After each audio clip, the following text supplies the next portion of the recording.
On day 30 of my Vlogtober vlog, I came out here to the deck and sat down in what I've amusingly started calling my pouting bench and opined on the nature of sadness. And I said that when a situation requires you to be sad, you should feel sad and you shouldn't be ashamed. And I guess the universe looked down and heard me say that and thought to itself, well, Brian, it's a good thing that you feel that way, because you're going to really need that advice very, very soon. Sometime last night, I'm not sure when, but it was announced this morning that a real hero and inspiration to me passed away. Not a lot of people get the opportunity to pursue something that they're truly passionate about, but it is so rare to find someone who not only has the talent and passion to rise to the top of their field, but they have a talent and make a contribution that you don't even see once in a lifetime. They have literally reinvented an art form whose contributions become literal cornerstones of an entire art form, so that all those who come afterwards have to acknowledge where they are is because of this artist. A man who was an artist of that caliber, a once in several lifetimes talent, died last night. But you're not going to hear his death announced on the evening news. It's not going to make a big splash on social media. The internet's not abuzz about the loss of this great artist. In fact, if I were to put up a picture of this man, the average person wouldn't even know who he was.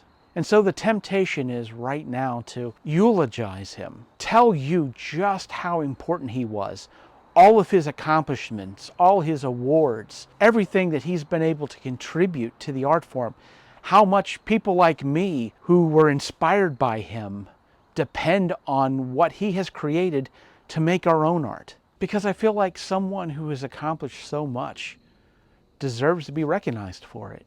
But I learned a long, long time ago that fame does not follow function. And just because you become the greatest ever to do something doesn't mean that the world is going to honor you for it.